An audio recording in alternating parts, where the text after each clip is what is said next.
Students, कैसे हैं आप सब। आई होप आप सभी ठीक हैं। आपको भी पता है कि आज का जो हमारा वीडियो है वो हमारे नेक्स्ट पार्ट्स के ऊपर है। आज हम 3 पार्ट सॉल्व करेंगे इस वीडियो में। जैसे कि आप देख रहे हैं हमारे पास एक क्वाड्रेटिक पॉलिनोमियल है। आप कहेंगे मैम ये कैसे क्वाड्रेटिक पॉलिनोमियल है। तो आपने ध्यान से याद करना है कि क्वाड्रेटिक फार्मूला जो है क्वाड्रेटिक पॉलिनोमियल का, जिसको हम जर्नल इक्वेशन या standard equation of the quadratic polynomial कहते हैं, वो क्या है, ax² + bx + c = 0. So here if the coefficient of the x square that is a is not equals to 0, तो हम कंसीडर करते हैं कि ये क्या है, हमारी एक क्या है बच्चे, ये हमारी एक पॉलिनोमियल है। और कैसी पॉलिनोमियल है, ये एक क्वाड्रेटिक पॉलिनोमियल है। ठीक है बेटा, समझ आया। तो ये भी हमारी एक क्वाड्रेटिक पॉलिनोमियल है क्योंकि हमारे पास यहाँ पे वेरिएबल कौन सा है, u, और u का जो हमारा कोफिशिएंट है वो क्या है, एक रियल नंबर है। अगर हमारे पास कोई भी कोफिशिएंट किसी भी वेरिएबल के स्क्वायर का, जैसा कि आप देख रहे हैं ये 4 है और 4 एक रियल नंबर है, वो 0 के बराबर नहीं है, तो ये एक क्वाड्रेटिक पॉलिनोमियल है। ठीक है, और उन्होंने कहा भी है कि हमारे पास ये क्वाड्रेटिक पॉलिनोमियल्स हैं, लेकिन फिर भी मैंने आपको बता दिया कि ये क्वाड्रेटिक पॉलिनोमियल क्यों है। तो आइए सीखते हैं कि इसको अब हमने कैसे फैक्टराइज करना है। तो मैं यहाँ से सोल्यूशन स्टार्ट करूँगी। अगर आप ध्यान से देखें हमारे पास यहाँ 2 ही टर्म है, दैट इज़ ax² + bx। यहाँ पे वेरिएबल जो है वो हमारा u है और स्टैंडर्ड में हम x लेते हैं। ठीक है, आपने बस ये याद करना है कि हमने इसको फैक्टराइज करना है। हम यहाँ बच्चे इसको कैसे फैक्टराइज करेंगे, आप यहाँ पे कॉमन मेथड का इस्तेमाल कर सकते हैं। कॉमन मेथड का मतलब है कि आप इनमें से देखो कि कोई चीज़ टर्म कॉमन है तो आप उसको कॉमन निकाल सकते हो। ठीक है, अगर आप ध्यान से देखो यहाँ पे 4 कॉमन है और u कॉमन है। ठीक है, 4u को मैं अगर बाहर निकालूँ तो यहाँ बच जाता है u प्लस और यहाँ पे बच जाता है 2। ठीक है, और अगर आप ध्यान से देखो तो मेरे पास 2 फैक्टर्स बन रहे हैं, 4u + 2। अब हम करेंगे यहाँ पे आइदर 4u = 0 और u + 2 = 0। तो एज यू कैन सी, हम जब 4 को उस तरफ शिफ्ट करेंगे ये डिनोमिनेटर में चला जाएगा और ये पूरी की पूरी टर्म किसके बराबर हो जाएगी, 0 के। तो हमारा एक 0 जो है वो 0 ही निकला है, और दूसरा जो है वो क्या आएगा, प्लस का 2 जब उस तरफ शिफ्ट होगा तो ये माइनस का 2 हो जाएगा, और हमारा जो सेकेंड 0 आया है वो क्या है, -2। तो हमारे पास 2 ज़ीरोज़ आ गए, और वैसे भी ये क्वाड्रेटिक पॉलिनोमियल थी तो इसमें 2 ही ज़ीरोज़ आने थे। Therefore 0 and -2 are the zeros of given quadratic polynomial। यहाँ तक बच्चे आपका आधा क्वेश्चन सॉल्व हो जाता है। कैसे, क्योंकि यहाँ से लेकर यहाँ तक हमारे पास यही क्वेश्चन था कि आपने ज़ीरोज़ फाइंड करने हैं, लेकिन अगला क्वेश्चन है वेरीफाई करने का। तो प्रीवियस वीडियोज़ में भी हमने वेरीफाई किया हुआ है, आप ध्यान से वहाँ पे भी जाके चेक कर सकते हैं। और वेरीफाई हम कैसे करते हैं, हम निकालते हैं sum of zeros. Sum of zeros किसके बराबर होते हैं, -b/a। -b क्या है, -b means the coefficient of x and upon में कोफिशिएंट ऑफ x²। ये माइनस फार्मूले का है। ठीक है, इसके ऊपर भी मैंने एक डिटेल वीडियो बनाई है, आप वहाँ जाके चेक कर सकते हैं कि ये हमने कहाँ से लिया है। अब सम ऑफ ज़ीरोज़ का मतलब है जो ज़ीरोज़ हमने निकाले हैं उनका product, sorry sum, addition, +-2, 0 as it is, +-2, और 0 में से आप कुछ भी माइनस करो वही टर्म आपको दोबारा मिलेगी। अब -b, minus as it is, b हमारे पास यहाँ पे यो u का कोफिशिएंट है, that is 8, upon a means coefficient of u², that is 4। और आपको टेबल आता है, 4 1 = 4, 4 2 = 8, the answer is -2। so as you can see, left hand side is equals to right hand side। ठीक है बेटा, कोई डाउट। अब ये हुआ हमारा हाफ पार्ट, क्योंकि हमारे पास प्रोडक्ट ऑफ ज़ीरोज़ भी है। तो प्रोडक्ट ऑफ ज़ीरोज़ कैसे निकालते हैं, प्रोडक्ट ऑफ ज़ीरोज़ जो होता है वो हमारा किसके बराबर होता है, c/a। c/a का मतलब होता है हमारा कांस्टेंट टर्म अपॉन हमारा कोफिशिएंट ऑफ यू स्क्वेयर, ठीक है, ध्यान रहे। और यहाँ पे ये किसके बराबर होता है, ये होता है coefficient of you upon coefficient of you square, और यहाँ पे आ जाएगा माइनस। क्लियर। अब प्रोडक्ट ऑफ जीरोज में प्रोडक्ट करेंगे, मतलब मल्टीप्लाई करेंगे, तो मल्टीप्लाई करने पे हमें कितना मिल रहा है, 0। वो तो वैसे भी मिलना था, क्यों, क्योंकि हमारे पास यहाँ कांस्टेंट टर्म ही नहीं थी। हम क्या लेंगे, 0/4 दैट इज इक्वल्स टू 0। सो यहाँ पे भी लेफ्ट हैंड साइड किसके बराबर आ रही है, राइट हैंड साइड के, तो हम कह सकते हैं इट इज़ वेरीफाइड। ठीक है बेटा, आई होप आपको ये पार्ट समझ आया होगा। जिसको नहीं समझ आया वो एक बार ध्यान से इसको एक बार वीडियो को दोबारा से रिवाइंड करें और फिर से सुने। चलिए आइए सीखते हैं नेक्स्ट पार्ट। आई होप कि आपको अब नेक्स्ट टाइम भी क्लियर हो जाएगा। तो बच्चे जैसे आप देख रहे हैं आपकी स्क्रीन पे, ये मैंने 5th पार्ट लिया है, दैट इज़ t² - 15। अगर आप ध्यान से देखें तो अब यहाँ पे भी हमें 2 ही टर्म दिए हैं, और हाँ ये एक क्वाड्रेटिक पॉलिनोमियल है क्योंकि यहाँ पे t का जो कोफिशिएंट है वो 1 है, ठीक है। बट अब यहाँ पे आपके पास bx वाली टर्म नहीं है, आपके पास डायरेक्ट एक कोफिशिएंट है। तो ऐसे पार्ट्स में बच्चे हमने ध्यान देना है कि अगर हमारे पास यहाँ पे कोई भी कोफिशिएंट नहीं है, और जैसे ये t² है तो आप इसको ऐसे लिख सकते हैं ना, t का होल स्क्वायर, ठीक है, और यहाँ आ जाएगा -√15 का होल स्क्वायर। क्योंकि यहाँ पे आपको मैं बता दूँ, क्योंकि √15 जो है उसका होल स्क्वायर जो है क्रॉस करने के बाद 15 ही बचेगा। तो 15 का जो हमने लिखना है वो कुछ इस तरह से लिखना है, √15 का होल स्क्वायर। क्योंकि आपको भी पता है कि 15 के 2 ही फैक्टर्स हैं, दैट इज़ 3 एंड 5, और 3 और 5 जो है वो दोनों ही क्या हैं, खुद में एक प्राइम नंबर है, कंपोजिट नंबर नहीं है, ना ही इनका कोई पेयर बन रहा है कि मैं इसको रूट से बाहर लिखूं, ठीक है। तो 15 का जो स्क्वायर रूट है वो क्या है, √15। तो यहाँ पे हम इनको a + b और a - b में खोल सकते हैं, क्योंकि ये फॉर्मूला बन रहा है a का स्क्वायर - b का स्क्वायर। तो ये आ जाएगा एक बार प्लस में, और यहाँ पे ये एक बार आ जाएगा,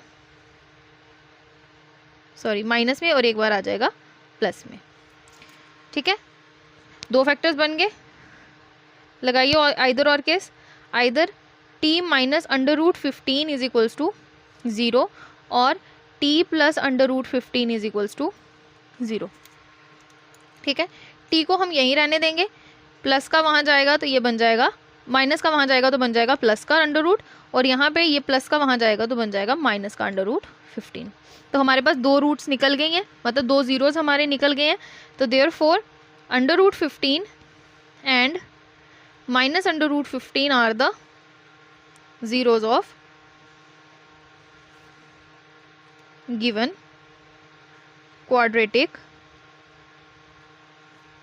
पॉलिनोमियल।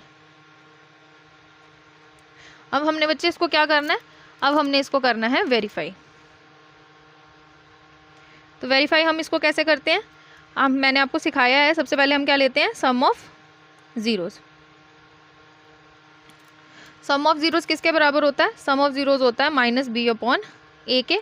2 ज़ीरोज़ हमारे कौन से आए हैं, एक आया √15 प्लस एक आया -√15, और हमारे पास यहाँ पे -b क्या है, हमारे पास तो कॉफिशेंट ही नहीं है। अगर देखा जाए हमारे पास कॉफिशेंट ऑफ t है ही नहीं है, तो ये कितना आ जाएगा 0 और नीचे आ जाएगा 1, क्योंकि हमारे पास t का जो कॉफिशेंट है वो हमारे पास कितना आ रहा है, यहाँ 1 आ रहा है। तो हम यहाँ पे भी क्या लेंगे, 1 लेंगे, ठीक है।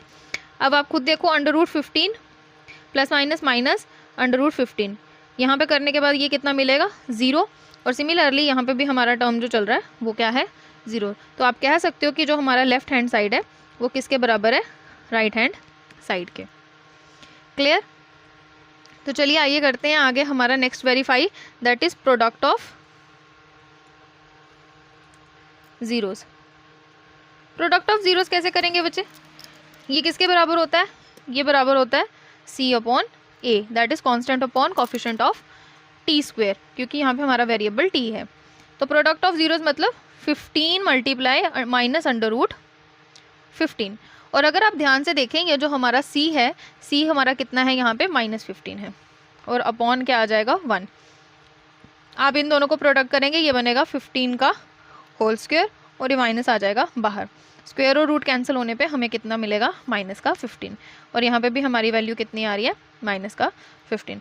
तो हमारा यहाँ पे भी लेफ्ट हैंड साइड किसके बराबर हो जाता है, राइट हैंड साइड के बराबर हो जाता है। तो हम यहाँ पे लिख सकते हैं hence it is verified.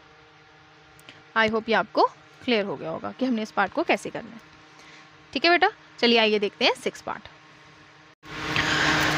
So as you can see आपके सामने यहाँ पे हमारे पास 6 पार्ट है। आइए सॉल्व करते हैं।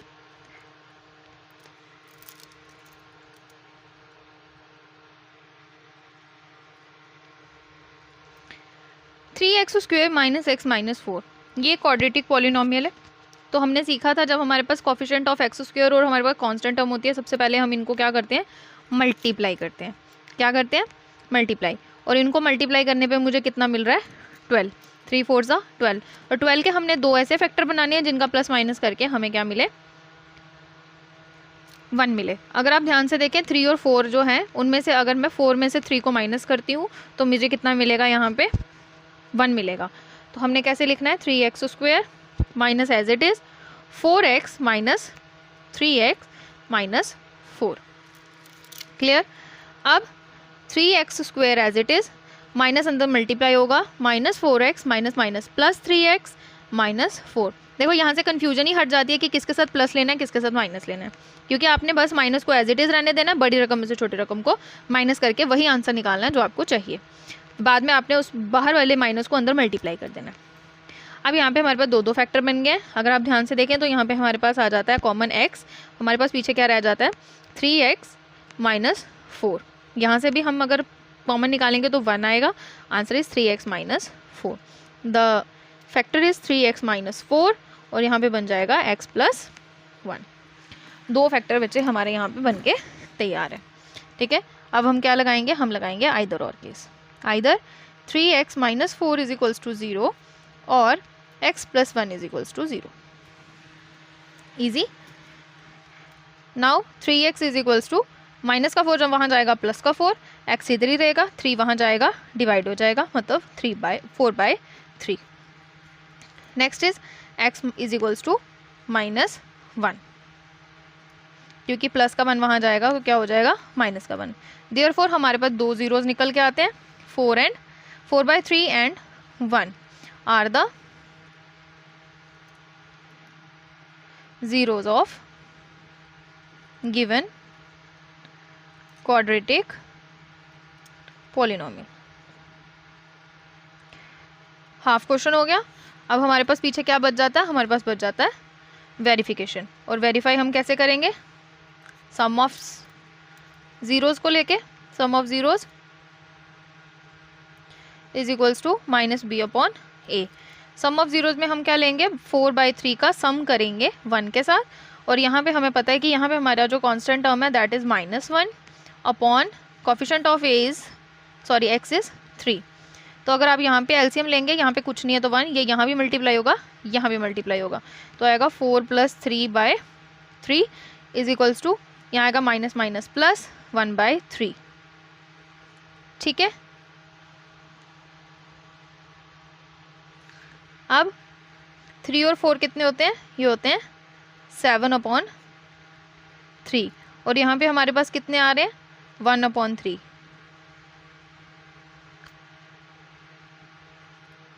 कुछ तो गड़बड़ हुई है। यस, यहाँ हमने माइनस नहीं लगाया था, तो यहाँ पे कितना आएगा, माइनस का 3। और जब माइनस प्लस माइनस करेंगे तो 4 में से जाएगा, पीछे कितना बचा, 1/3। देखो एक टीचर से भी मिस्टेक हो सकती है, बिल्कुल हो सकती है, मेरे बच्चों से नहीं हो सकती है। ठीक है ना, मेरे बच्चों ने ढूंढ लिया कि मैम आपने माइनस नहीं लगाया था। तो यहाँ कितना आएगा, 1/3 left hand side is equals to right hand. मुझे पता है मेरे बच्चे जो ये वीडियो देख रहे हैं ना, वो यही सोच रहे होंगे कि मैम यहाँ पे तो मैम ने गलती कर दी है। कोई बात नहीं यार, मैम भी इंसान है। ठीक है। सो प्रोडक्ट ऑफ जीरोस, देखो कितने होशियार हो तुम कि तुम साथ साथ में समझ भी रहे हो और ये भी जान रहे हो कि कौन कहाँ गलती कर रहा है। इट मीन्स आपके कॉन्सेप्ट साथ साथ में क्लियर हो रहे हैं आज। ठीक है। Constant term upon coefficient of x square. Ma'am आपने c/a नहीं लिखा, तो बच्चे ये किसके बराबर है, ये है c/a के बराबर, जिसके बारे में मैंने पहले ही बताया था। ये होता है constant upon coefficient of x square. Product का मतलब होता है 3/4 × 1, तो आंसर क्या आएगा, 4/3। मैम यहाँ फिर माइनस नहीं ले रहे आप, देखो माइनस आएगा। ठीक है। मेरे बहुत होशियार बच्चे हैं। यहाँ आएगा माइनस का 4 क्योंकि c की वैल्यू -4 है, अपॉन कितना आ जाएगा 3, तो कितनी वैल्यू आई -4/3। Left hand side is equals to right hand side, so hence it is verified. इसी के साथ आपका क्वेश्चन नंबर 1 होता है ख़त्म, जिसको कहते हैं समाप्त होना। और अगर आपको ये वीडियो समझ आया, इन्फॉर्मेटिव लगा, तो आगे इसको शेयर कीजिए, अपने फ्रेंड्स को बताइए कि मैम ने समझाया है, ऑनलाइन आ जाओ और मैम से सीख लो।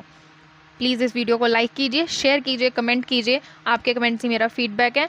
और मुझे बहुत सारे बच्चों के DMs आ रहे हैं आजकल इंस्टाग्राम पे, क्योंकि मैंने इंस्टाग्राम के बारे में बताया हुआ है हमारे चैनल पे, और बहुत बच्चे जुड़े हैं मेरे साथ और मुझे कई वीडियोस के सजेशन भी मिल रहे हैं। And I am very thankful to my audience, जो बच्चे मुझे देख रहे हैं और मुझे मानते हैं कि मैम एफ़र्ट कर रही हैं, पढ़ा रही हैं अच्छे से, मैं उनका बहुत शुक्रगुजार हूँ।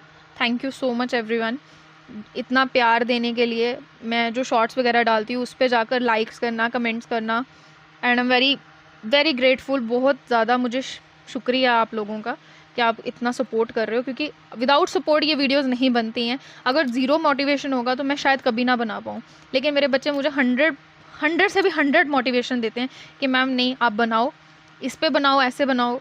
मुझे बहुत सारे DMs आते हैं और मैं बता नहीं सकती मैं कितना ब्लेस्ड फील करती हूँ जब मेरे पास ऐसे स्टूडेंट्स हैं। तो thank you so much, thank you everyone. ऐसे ही हमारे साथ बने रहिए मैथ्स वर्ल्ड के साथ और क्लियर करते रहिए आपके बेसिक डाउट्स, क्योंकि मैथ्स वर्ल्ड का काम ही है डाउट्स क्लियर करना। जय हिंद, जय भारत, राधे राधे।